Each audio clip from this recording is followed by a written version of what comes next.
Olá, o Estação Cultura está no ar. Hoje tem som ao vivo com Elias Barbosa Trio. Tu também fica por dentro da festa do cinema italiano, que começa amanhã em Porto Alegre.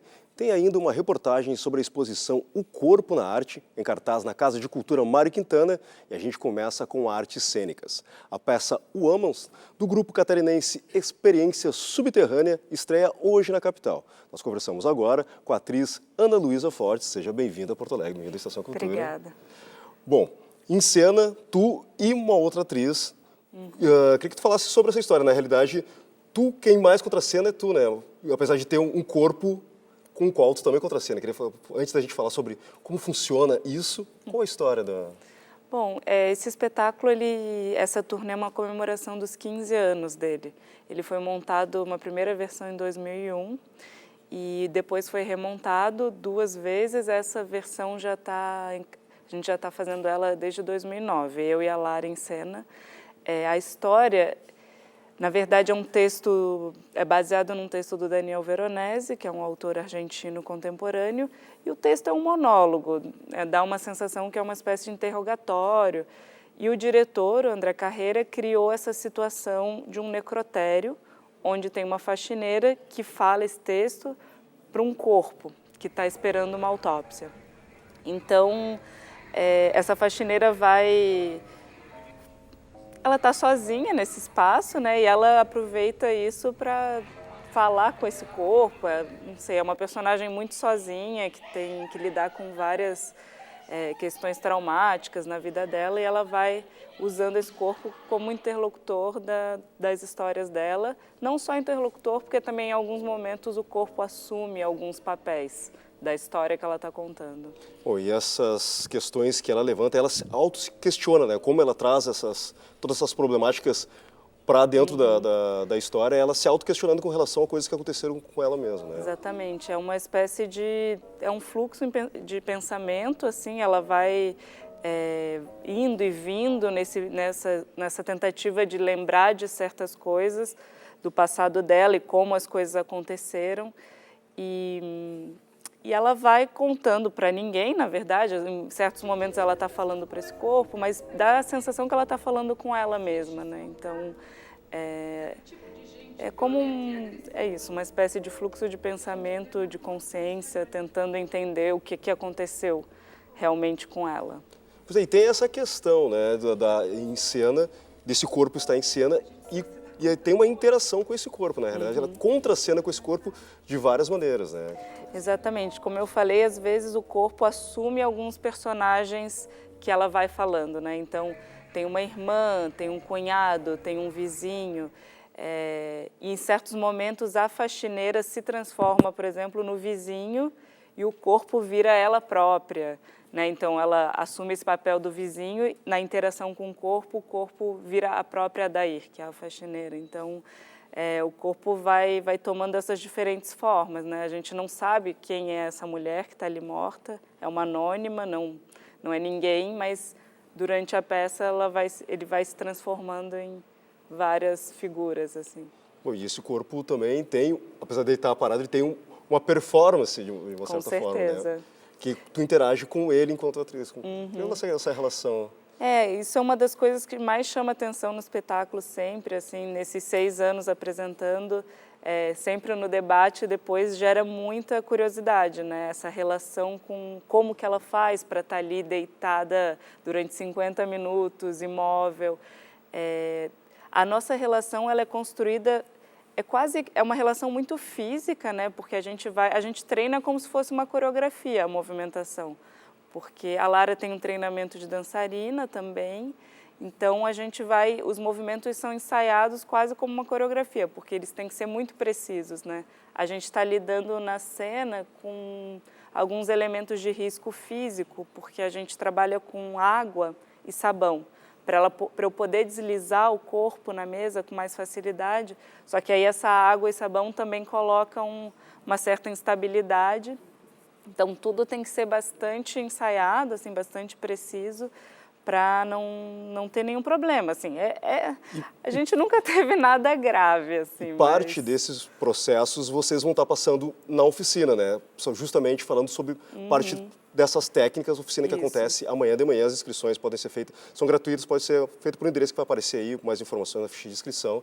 Mas, basicamente, vocês vão passar parte dessas técnicas que vocês usam no espetáculo nessa oficina. Exatamente. A ideia é uma oficina bem curta, né?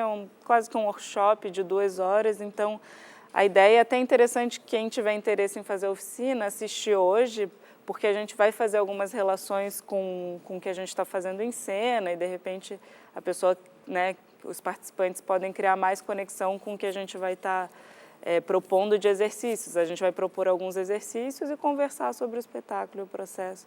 Tanto essa parte do trabalho do corpo, né, das quedas, ela tem um trabalho de queda, esse corpo cai, né, ele é jogado no chão por mim, mas na verdade é a Lara que cai, né, não sou eu que estou jogando ela. Então vai ter um pouco essa parte técnica de queda, essas técnicas corporais e uma parte de interpretação também, baseada numa pesquisa que a gente desenvolve no grupo. Certo, Ana. Bem-vinda. Você aproveite esta dia aí. Obrigada. Bom espetáculo. Parabéns. Que bom. Bom, lembrando que o espetáculo Woman's é hoje e amanhã no Sesc Centro, lá na Alberto Bins, e a oficina é amanhã pela manhã, às 9h30. Até o dia 2 de novembro, a mostra coletiva O Corpo na Arte, instrumento, plasticidade e suporte, que debate possibilidades da anatomia humana, fica aberta para a visitação do 6º andar da Casa de Cultura Mário Quintana. Confira agora a reportagem.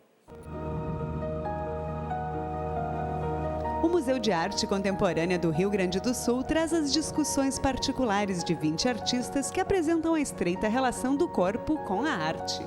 Na realidade, cada artista entende isso de uma forma. O que é interessante ressaltar e poder colocar para a comunidade, para o pessoal que vem visitar a mostra, é como é que eles vão enxergar isso. Porque assim, nem sempre a proposta do artista é a forma como o público que vai interagir com essa obra está enxergando. A gente viu que recentemente foi descoberta uma mulher da época dos macacos, nossos descendentes e tudo mais. Então, se até agora isso está sendo descoberto, tu imagina o corpo humano e a gente, que ainda tem muito a evoluir, o que não pode ainda ser feito, ser descrito. Eu acho que é um tema muito amplo, que eu acho que tem muito a dizer e a perguntar. Tema constante na história da arte, o corpo na exposição é elemento de diálogo em diversos gêneros plásticos. A proposta da curadora, que é a Ana Zavadil, é utilizar o corpo humano como suporte dessa exposição. Então, a gente convidou diversos artistas e utilizou algumas obras do acervo do MAC para realizar essa exposição. Então, é a plasticidade, é a forma como o corpo é visto, é a forma como o corpo é mostrado ou deixa de ser mostrado. Então, aí tem uma relação bem diversa, bem ampla, bem ambígua até, sobre o corpo humano na história da arte. Eu acho que sempre o resultado da montagem de uma exposição é uma surpresa. Quando a gente chama alguém para fazer esse tipo de trabalho, existe uma orientação, existe um caminho, mas eu sempre gosto de vir quando está quase pronto para me surpreender. Porque por mais que a gente imagine e a gente tenha uma ideia, isso muda. Na montagem isso muda. E isso está na cabeça da curadoria.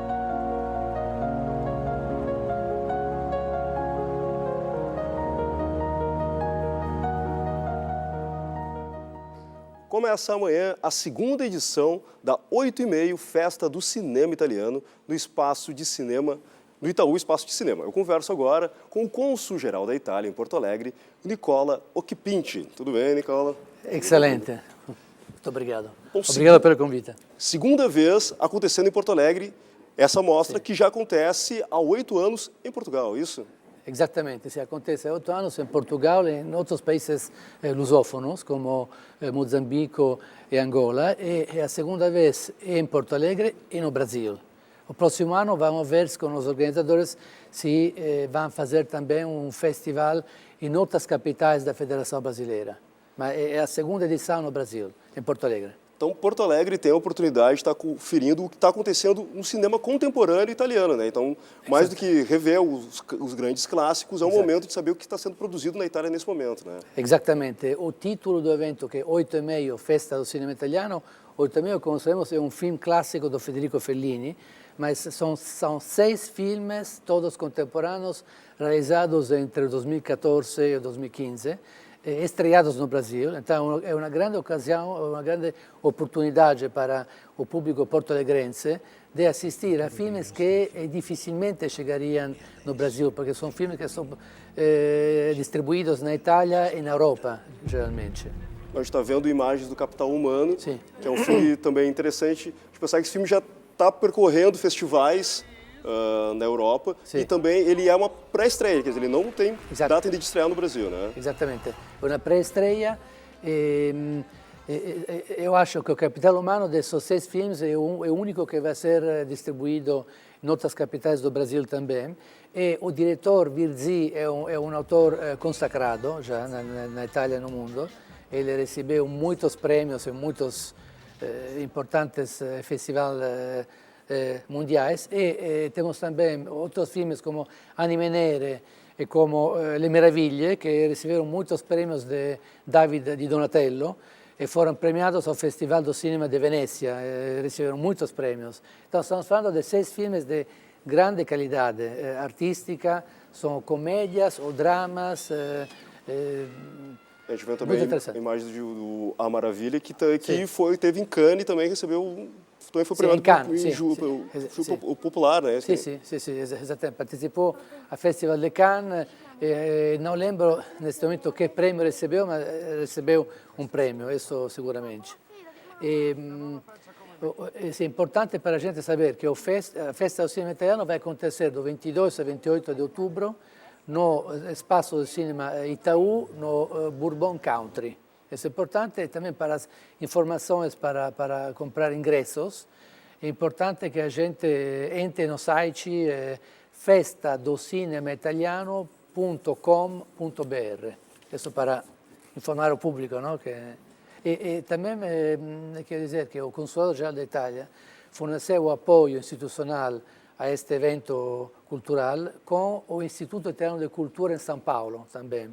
E também com o Ministério da Cultura italiano. Certo. Obrigado, Nicola, pela sua presença. Obrigado. Lembrando, então, 8h30, Festa do Cinema Italiano, de 22 a 28 de outubro, aqui na capital, no Espaço Itaú de Cinema. O site é o festadocinemaitaliano.com.br. Obrigado. Certo. Muito obrigado. O Estação Cultura faz um rápido intervalo e volta com a música do Elias Barbosa Trio.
Hoje no Estação Cultura estamos recebendo o Elias Barbosa Trio, com o Elias Barbosa no bandolim, Fernando Cessé na percussão, João Vicente Macedo no violão 7 cordas. Eles se apresentam nesse domingo no Santander Cultural. Tudo bem? Tudo bem, prazer estar aqui no Estação Cultura. Bom, mais uma vez, voltando no Santander Cultural, o espaço onde o público já está acostumado a ir para encontrar a música instrumental, o samba, o choro e também espaço de formação, né? Então, dessa vez, o que o Elias Barbosa Trio mostra? O que você está trazendo para o pessoal dessa vez, Elias? A gente está trazendo composições novas de minha autoria, como essa daqui, que foi Quando o Samba Chora, né? Mas nessa formação menor, né? Trazendo coisas de compositores ligados ao choro de alguma forma, mas que também saíram um pouco, como o Yamandu Costa, que percorre vários estilos de música, o Sivuca. Então, aproveitando, por exemplo, o Cessé, que toca diversos tipos de instrumentos de percussão, a gente está tentando trazer outros ritmos, né? Agregando ao choro, que é o ritmo principal assim, que eu comecei a tocar e toco até hoje. Bom, essa própria música que tu mostraste agora tem essa ideia, né? Porque quando o samba chora, é uma ideia de trazer uns elementos mais do samba também para dentro do choro, né? Exatamente, exatamente. No dia lá, o Fernando Cessé usa também um sampler com surdo, que é bem próprio do samba mesmo, né? Não tão do choro. Então, é misturar esses gêneros, baião, samba, e os que são dentro do choro também, que é o machixe, que é a polca, essas músicas. Bom, então, como tu acabou de citar o Yamandu Costa, a próxima música é uma música do Yamandu, isso, né? Exatamente, é Samba pro Rafa, que ele fez em homenagem ao gênio do violão, que foi o Rafael Rabelo. Morreu precocemente, com 30 e poucos anos, né? 33. E com essa idade tão pequena, ele já foi considerado um dos maiores violonistas do Brasil. Bom, então vamos executar.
Oi, Elias Barbosa Trio. Ô Elias, aqui o Rio Grande do Sul está com uma produção na área de choro, na música instrumental, bem forte, uma rapaziada bem nova fazendo, então também é um referencial para esse pessoal, e a galera sempre fica esperando o que o Elias vai mostrar também. Então, quando vem mais material gravado e mais shows, qual é a ideia daqui para frente, Elias? Pois é, eu tô com uma ideia do ano que vem lançar um próximo CD com composições próprias, né? E com essa roupagem de tentar trazer diversos ritmos brasileiros, né? Depois a próxima que a gente vai tocar no programa já tem uma influência mais do Baden, assim, uma influência do batuque brasileiro, uma coisa bem legal, né? Então, ano que vem a gente está trabalhando bastante nessa formação agora de trio, tem quinteto também, várias formações, né? O João Vicente no violão 7 cordas, Fernando Cessé na percussão, e tem mais uma série de amigos que eu toco, né? E sempre buscando inovar. Sim. E a produção aqui, como é grande, né? Amigos sempre estirão para fazer um som de conteúdo aqui no Rio Grande do Sul. Elias, queria agradecer a vocês, ao trio todo, a presença, e encerrar a Estação Cultura de hoje, lembrando, né, que o Elias Barbosa Trio apresenta nesse domingo, a partir das 18 horas, ou seja, às 6 da tarde, lá no Santander Cultural. E a gente encerra o programa de hoje escutando, então, essa música que o Elias acabou de citar. Certo, Elias? Obrigado. Pedra do Mar, então.